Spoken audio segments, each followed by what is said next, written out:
Well, it's time for movie reviews on Pure 24/7 Radio. I'm Nathan Thomas, and I'm joined once again by Andy Godfrey. Hi, Andy. How are you?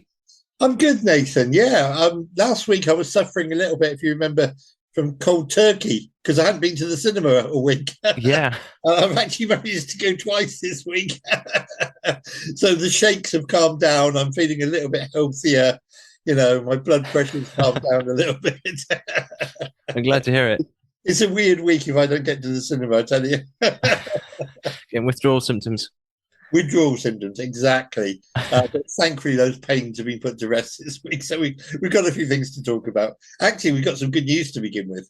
Oh, brilliant. Do you want to start with that then? Yes. So you remember a few weeks ago, Easter, we were talking about the fact that there were some faith-based films in the cinema. Hmm. So King of Kings, this animated film about Charles Dickens telling his son the Jesus story, was doing well.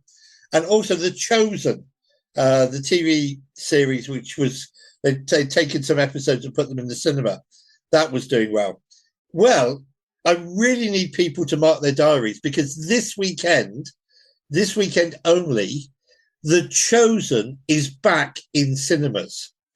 Now, I did some checking, and our friends at Cova, who are the people that distribute these films and distribute The Chosen in the UK, and they are friends of mine and they're friends of Pure, Cova tell me that they are re-releasing The Chosen back into the cinemas by popular demand. Wow. How about that? So for Odeon and Cineworld to be showing The Chosen a few weeks after Easter, back by popular demand, is absolutely fantastic. Amazing. And I really want people to note this because what's happening this weekend is that season 5 of The Chosen, episodes 2 and 3, are showing in cinemas. So the pattern is this. Now, season 5 of The Chosen opens with Holy Week, okay? So we start with the disciples sitting around the table at the Last Supper. We then go back a few days in time and see the events of Palm Sunday, and Jesus driving out the money changers with a whip, looking for all the world like Indiana Jones, or maybe Indiana Jones looked like Jesus. Who knows? And we get the events of Holy Week. So that's episode 2, okay, of season 5. Episode 3 of season 5 is Jesus' trial before the high priest, okay? Now, please, people, take note.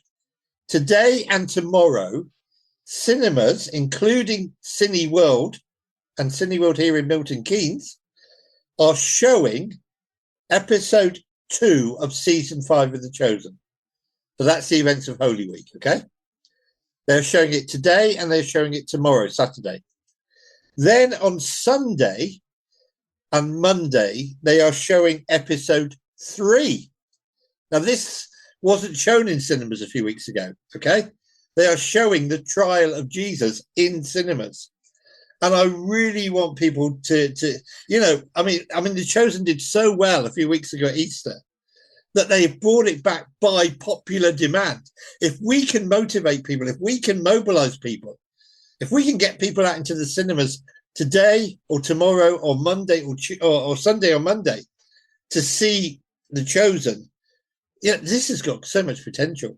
And it's so exciting, especially for those of us who are Christians, to think that this TV series, which, is now into its 5th season, and there's 8 episodes in every season, but this TV series is now into its 5th season, that is written and directed by a Christian, Dallas Jenkins, who is a born-again believer. This whole thing was his idea.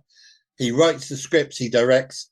Jonathan Rumi, who I've met and is a lovely, lovely guy, is a born-again believer who plays Jesus. I mean, just exciting, isn't it, really, to think that these are back in cinemas and Cineworld and Odeon want to show them. And I was talking with some colleagues this week, and we were talking at my church. The national newspapers have picked up on the fact that there's a bit of a revival going on in this country. I mean, Gen Z or Gen Z, I don't know how you pronounce it, you would tell me. But Gen Z is going back to reading the Bible, and young people are heading for churches. And this week, a colleague and I were standing outside Dunstable College. It was lunchtime. And there was loads and loads of young people in there, 15, 16, 17-year-olds, 18-year-olds. Loads of them all milling around because it was lunchtime. And we just went in and started talking to them. And I have never encountered a group of young people so willing to talk to me, a 63-year-old bloke, about Christianity. It was that we had some copies of a thing called the Good News newspaper. And we were saying to these guys, would you like this? Would you like this? And I was fully expecting these young people to say, oh, no, thank you, or buzz off, or we're not interested, These young people stood outside Dunstable College on Wednesday afternoon, were saying, yes, please. We want to read about Christianity. We want to hear what you've got to say. And there's myself, and I'm 63, and my colleague who is 67. And we were just standing there talking to these young people, and they were talking to us, asking questions about Jesus. It's a long, long time since I've been so excited in doing some evangelistic work like that. And by the way, I'm available if people want to do evangelism, evangelism training and so on. But isn't that great? So now in cinemas, we've got The Chosen coming back, and even a new episode that was not in episode 3 was never intended to be shown in cinemas. I mean, it was intended to be shown on Amazon Prime and streaming and on the Chosen website. It was never intended to be shown in cinemas, but the demand is such, and this must have come from Odeon and Cineworld as well, saying, please, can we have more? I just get so excited about it. So let's get excited about that. Let's mobilize people. Let's get out there. Let's go and see The Chosen at cinemas, and hopefully, more will come. And the same studio that brings us The Chosen brought us the animated film, which starred Kenneth Branagh and Uma Thurman and Pierce Bronson and Ben Kingsley, all these great, great actors playing in a faith-based film that was really gospel-based.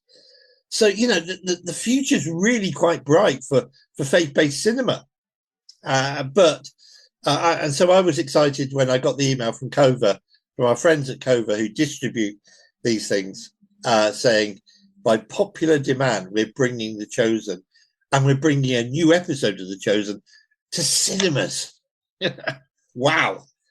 So I hope people will take note of that. I hope people will support it. And as far as I'm concerned, that's really good news, isn't it? It's just amazing. Yeah, and wow, awesome. So it's actually being asked for because it's become so popular. I saw it in the news. The Chosen, apparently it was doing so well that it was actually set to potentially break a record of some kind for the greatest revenue in such a short space of time for a faith-based film or something. Yeah, so, yes, that's right. Yes, it just incredible. And it did break. I think that was in America, not here. But I think that was in America, breaking box office records. It's just great. Yeah, and it's amazing what you say, how it seems as though that there's a particular generation at the moment very receptive to the idea of Christianity, and as you say, really interested in knowing what the Bible has to say, which is amazing. We need to make sure we make the most of this opportunity. Oh, absolutely, because it won't last. I mean, revivals historically last for a short period of time. But I do believe there is some sort of revival going on in our country at the moment. And I think that it's exciting to see what God is doing. And, these young people wanting to read the Bible, wanting to come to church, wanting to ask questions. And we stood outside Dunstable College and, can we come back tomorrow? Yeah, because we'll talk to you some more. It was just absolutely brilliant. So that's a really good news. And really, that kind of puts everything else into the shade, really, what we want to talk about, because, I mean, we will talk about some other films. We are particularly blessed this week with a number of really good films on TV.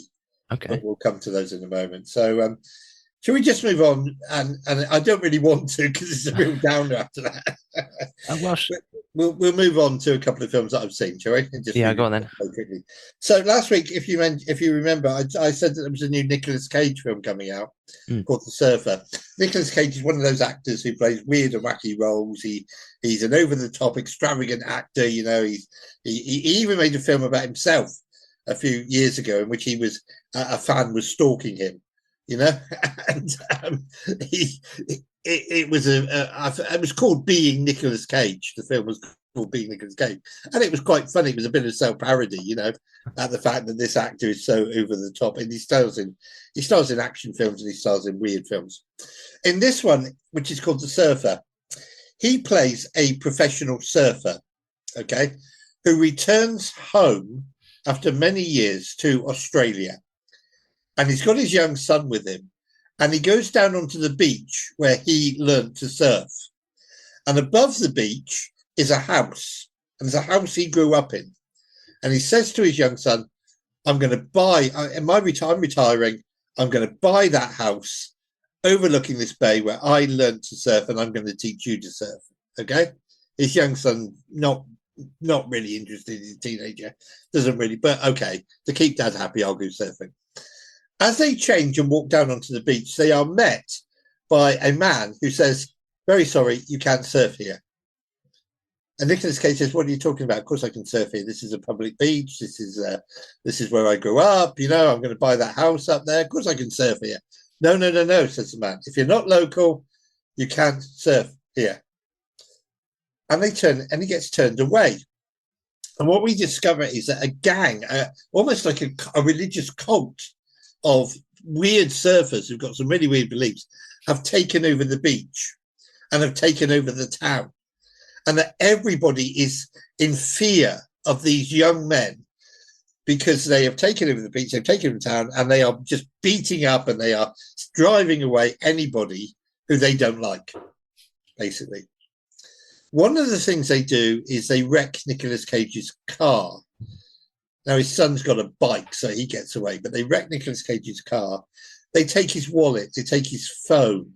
They just start treating him horrendously.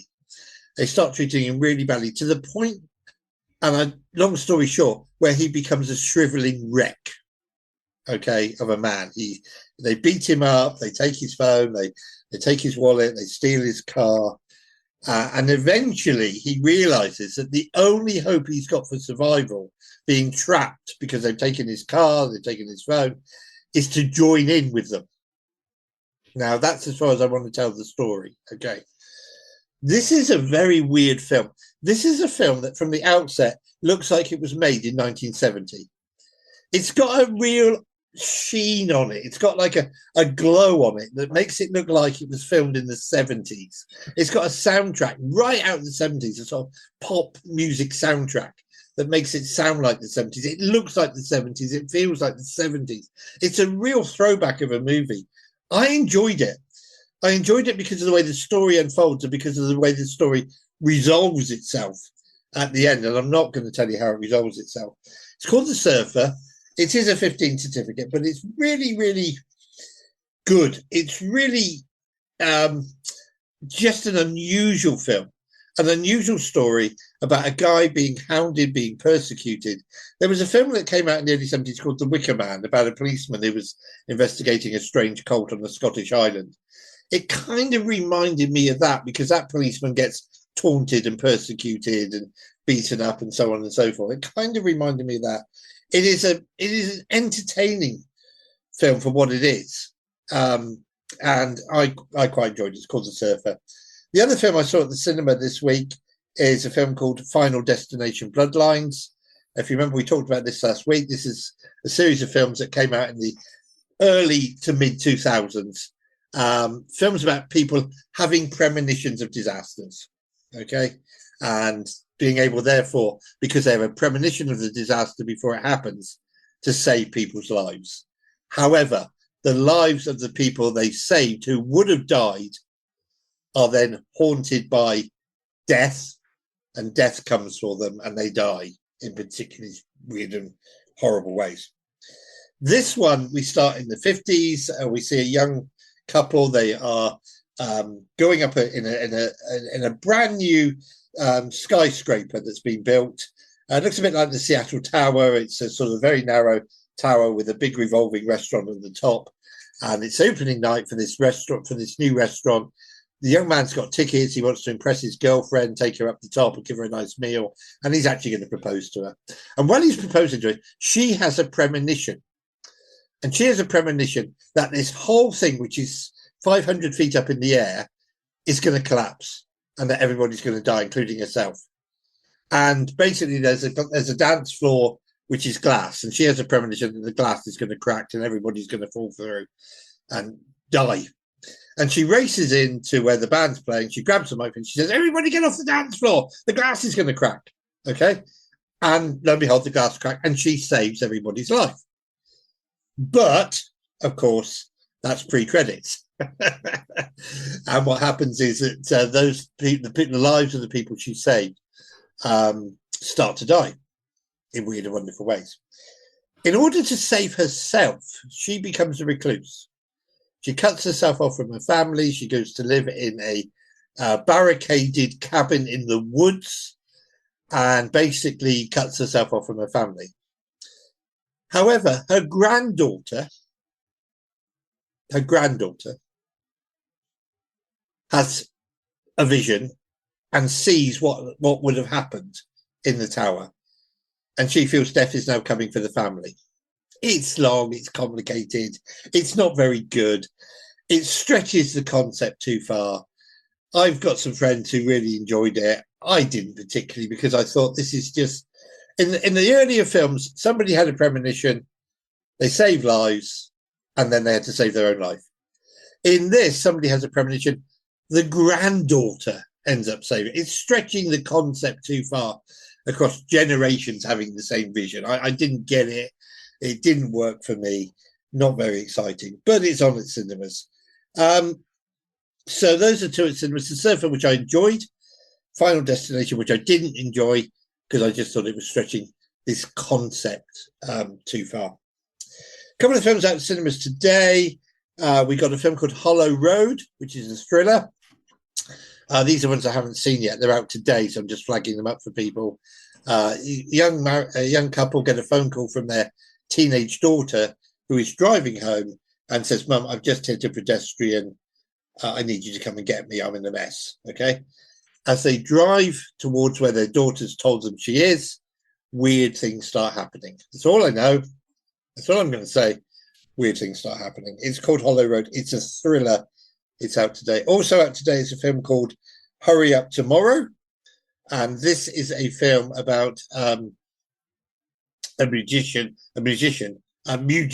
somebody plays music, a piano player, who basically, again, falls in with a bad crowd and starts to have weird experiences.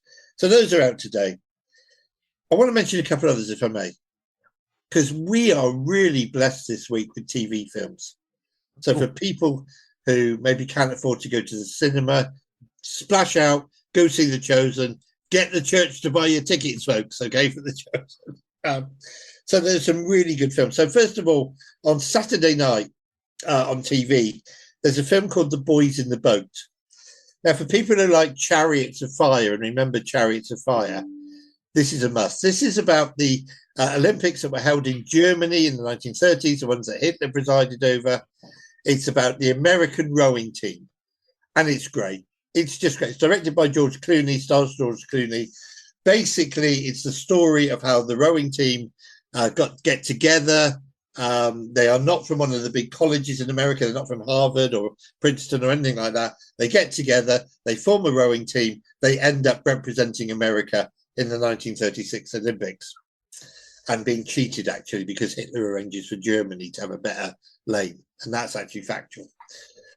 It's a really good film. It's very much in the Chariots of Fire vein. There are moments when we actually feel that we are in the boat with them as we watch the water splashing with the paddles. It's a lovely, lovely film. It's called Boys in the Boat. About an hour and a half in, there is a scene in a shop. I think there's a chemist shop. And my friend Bob Mann was one of the extras, and he plays the chemist.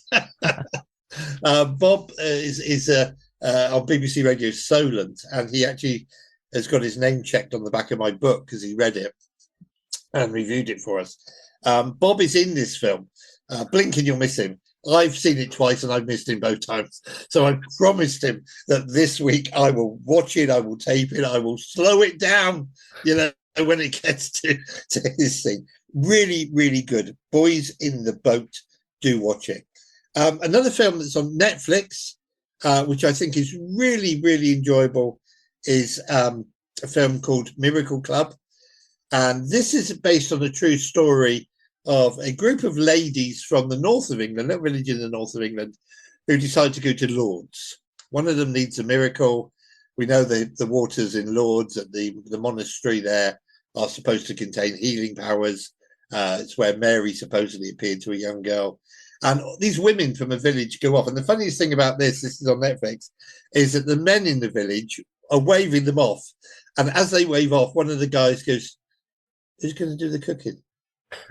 Who's going to do the washing up? Who's going to do the cleaning?" It's a little bit sexist, but it's very, very funny. The Miracle Club is worth watching. It's a charming film about friendship. It's a charming film about getting old. It's a charming film about, do miracles still happen, basically, and what will happen when they get to Lourdes, and will this lady who's got bag legs, when they lower her into the water, will her legs be healed, and so on. Again, no spoilers, but it's on Netflix. It's called Miracle Club. It's got a great cast of British senior actors and actresses, and it really is really enjoyable. So that's on Netflix. But they keep coming. So also streaming on TV this week, we've got Wild Robot. And this was one of my top 10 films of last year. This is one to watch with the family. You can sit and enjoy it with the whole family. Basically, a robot is shipwrecked on a desert island. He starts making friends with the animals. He's there when a little baby bird is hatched and the mother has died, so he becomes this little baby bird's mother. Eventually, the company that own this robot decides to send other robots to the island to get him back. He doesn't want to go back. A big battle ensues. It's just a really, really enjoyable piece of fantasy. Beautiful animation. It was one of the top 10 films of last year, and it's called Wild Robot. That's streaming. A couple of other films to mention that are on TV this week to look out for. So they'll be on the iPlayer or they'll be on streaming services. Yesterday is on TV this week. Now, I don't know if you've seen Yesterday. Yesterday, I'm a huge Beatles fan. I mean, I'm a massive Bruce Springsteen fan, as you know, but I'm also a huge Beatles fan. I have every Beatles album on vinyl, and I love the Beatles. This film, which was one of my favourite films the year it came out, it stars Lily Allen and Hamish Patel. Hamish Patel is living in Yarmouth in Norfolk, and he's a singer-songwriter, and he's not doing very well. He's not having any success. Lily Allen has got utmost faith in him as his agent, but he's not doing very well at all. He's playing a few gigs. He's playing in a few pubs. One day, he's cycling home from a gig, and all the street lights go out. And in fact, what happens is every light in the world, we zoom back and we see the whole planet. The whole world plunges into darkness for about 30 seconds. And during those 30 seconds, he has an accident. He crashes into a bus because he can't see on his bike. When he wakes up in hospital, he discovers that he is the only person left in the world who remembers the Beatles. Now, he's a struggling singer-songwriter. And he thinks, no, I can't. No, can I do this? And he starts writing out the lyrics. He gets online. Nobody remembers it. All the Beatles albums have disappeared. Nobody remembers the Beatles at all. And he first realizes this. He comes out of hospital. He meets with some friends in a pub. And because in the accident on his bike, his guitar was damaged, they give him a new guitar. And he says, well, a new guitar demands a great song. And he starts singing Yesterday, or My Troubles. And they look at him and say, when did you write that? That's a great song. When did you write that? And he says, I didn't write it. Paul McCartney wrote it. John Lennon wrote it. I didn't write this. Who's Paul McCartney? Who's John Lennon? And he starts to realize that these guys, he's the only person left in the world who knows the Beatles. So he thinks, can I do this? So he finds a little local recording studio, and he records some of the Beatles songs, Yesterday and Help and a few others. And these become massive hits. And he ends up becoming the biggest star in the world because he's writing these great songs. And the dilemma becomes, do I keep writing these songs and telling people? And of course, there are scenes where he's struggling to remember the lyrics, And at one point, he's sitting down in his front room at his piano, and his mum and dad come and say, "Oh, I got a new song. I want to play for you. It's called Let It Be," which is my favourite Beatles song of all time. Is Let It Be. And his mum comes in and says, Dad, come and hear John's new song. It's called Leave It Be. No, it's called Let It Be. And the film presents him with this real dilemma. He is making money and becoming rich and famous on the back of somebody else's work. And does he tell the world eventually or not? And there's a lovely moment right at the end of the film where he says, sure, I feel like Harry Potter when he defeated Voldemort. And his girlfriend, Lily Allen, goes, Harry who? And he goes, no. And the world has never heard of Harry Potter. He goes, no, not going through that again. It is a great film. It is a really super film. It's a great story. And I loved, it's called Yesterday. And I imagine a world without the Beatles. No. Thank you. It's just great. Also on TV this week is Top Gun Maverick. So the sequel to Top Gun that we waited 36 years for. Tom Cruise was in London this week and he got a fellowship at the British Film Institute. He was honoured for his creative filmmaking. We know that there's a new Mission. This is what we'll be talking about next week, Nathan. There's a new Mission Impossible film coming out, so we'll be talking all about that. There's a new Disney live-action film coming out the same day, which strikes me as a bit of bad marketing on Disney's part. But, we'll talk about that next week. Top Gun Maverick is great, full of action, full of adventure, full of great flying. They actually flew the jet fighter planes. Tom Cruise was actually flying. They were in the jet fighter planes, 3,500 feet up in the sky. The director was on the ground. They had to rearrange the cockpit in order to get cameras in of these fighter planes. Top Gun Maverick's great. And one other film that I just want to mention while we've got time, that's on TV, a favourite of mine again in recent years, a film called Wild Rose. Now, I don't know how much, really country and Western music in that by average we play on Pure. Wild Rose stars Jessie Buckley, who is a wonderful actress. I've had the joy of meeting her. She's a lovely, lovely lady. She plays a country and Western singer who is a single mum, has been in prison, and has come out and is trying to make good, but loves her country and Western. There are some fantastic songs in this film, Wild Rose, and she performs them all. There's one that makes reference to The Wizard of Oz, and she talks about coming home down the Yellow Brick Road. It's a beautiful film. It's a really good film. And I noticed it was on TV this week. So there you go. That's my contributions this week. Go see The Chosen at the cinema. If you want something a bit different, a bit wacky, a bit way out, go see The Surfer. Avoid Final Destination's Bloodline. It's really not as good. And on TV, do watch The Boys in the Boat. Look out for my friend Bob playing a shopkeeper about halfway through. Watch Wild Robot, which is this lovely animated film. Watch Yesterday, a film that imagines the Beatles never existed. Watch Wild Rose for country and Western music. Really, really exciting. And those are the ones for this week. Wow, quite a wide range, quite a mix of stuff on TV, it would seem, and streaming. And interesting what you say about Top Gun Maverick. I do remember watching some of the behind the scenes, and each one of the actors who was played one of the pilots, they did actually go through quite a lot of rigorous training. And they weren't actually flying in lots of the scenes, but they had to, I know what you mean, they had to develop some special camera techniques to be able to film them in the back seat, essentially.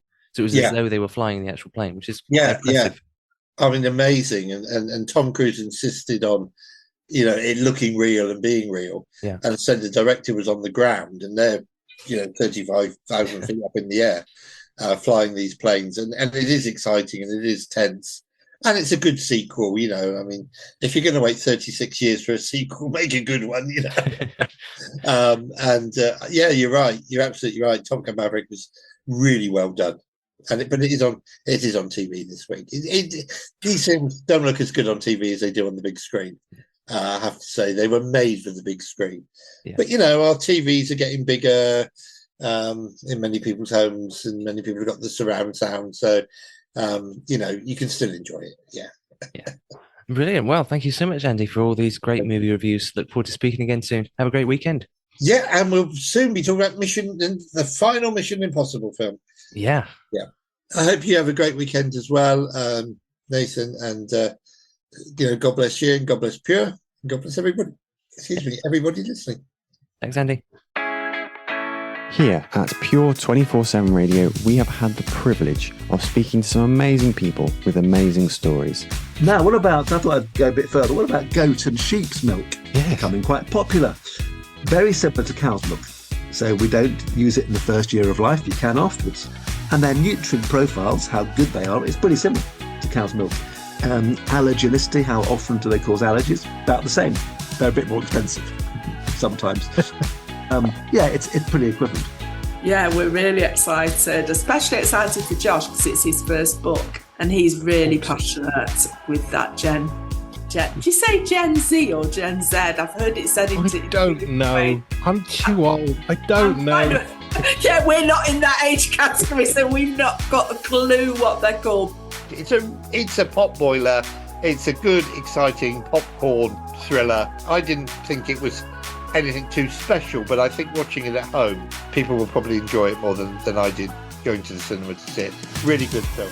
I love it. I walk into a cinema and I turn my phone off. Nobody can get hold of me for a couple of hours. I'm in a completely other world.